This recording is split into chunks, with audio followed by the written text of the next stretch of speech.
Hi, this is Tony from Fantasy Quick Hits with your waiver wire week 10 report. A little bit of a surprise this week in Arizona with that injury to Chase Edmonds, and that propels James Conner to the very, very top of our waiver wire list this week. He's currently available in 20% of ESPN leagues.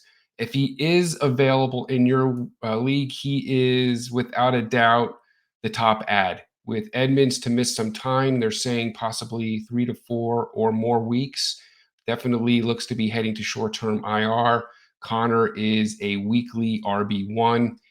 He has, to be honest, top five weekly potential based on his volume in the rushing and in the passing game. Plus, he gets all the goal line carries. If you need a running back, I'd be tempted to go all in with my fab. Number two, I've got Rashod Bateman. This guy's been a little bit popular on and off the waivers, but now is the time to grab this kid. His involvement in this offense continues to rise every week. Snaps, his routes run, targets. Lamar Jackson is looking his way, and Baltimore is trying to get him more and more involved in this offense. We're seeing him run those short to intermediate routes, plus he's getting the deep looks. 8 targets from week 9, looks to have a defined role in this offense moving forward. It's a kid that you want to have on your roster. I also have at the receiving position Van Jefferson. Van Jefferson is another guy that I really, really like. I like this kid a lot. And I think we learned everything we needed to know about Van Jefferson when the Rams released Djax. Also, Tutu Atwell is on IR. Jefferson is the uncontested number 3 receiver. He's getting almost identical numbers with his snap count, his routes run, and his targets when we compare them to both Cooper Kupp and Bobby Trees. He is the deep threat in this offense. He's a consistent red zone target.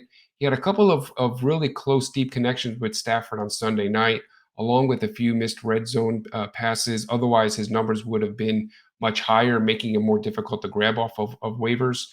He's available in more than half of ESPN leagues, and this is another kid that you really want to try and get. One more receiver for you is Elijah Moore. 6+ targets in his last 3 games. He's really, really starting to come on now in this Jets offense. And this is with a variety of Jets quarterbacks. 7 catches for 84 yards and 2 touchdowns in week 8. Might be too late to grab him in some leagues. We are expecting Corey Davis back at some point, but this kid definitely has the highest volume than anyone else in this passing offense. You want to grab him now. 2 other options I want to throw out there for you. Russell Gage, who should be the wide receiver 1 in Atlanta. He seems to be back on track with the strong target share. I think that's more what we can expect from Russell Gage. And Michael Gallup, another guy who's maybe under the radar a little bit, looking to be activated this week off of IR, scheduled to be back this week in a high-powered Dallas offense. Definitely worth a wire grab. One other player I do want to mention, who to me is a bit of a mirage, and I know I see him all over waiver wire reports this week, and that's Devonta Freeman. Freeman did look solid in week 9, but I think we've learned something about this Baltimore offense, and it's that you cannot trust any of these Baltimore running backs. Yes, Freeman could have a nice game versus the Dolphins in week 10, but he could also post a stat line of 5 carries for 20 yards, maybe a catch for 5 yards. That wouldn't surprise any of us. I just would not trust any Baltimore running back. Lamar Jackson is the top rusher in this offense, and that's not going to change. That's all I got for you for week 10. Hope to see you all next week. If you're watching this video, really appreciate your support. Please like and or subscribe. And thank you again for your support.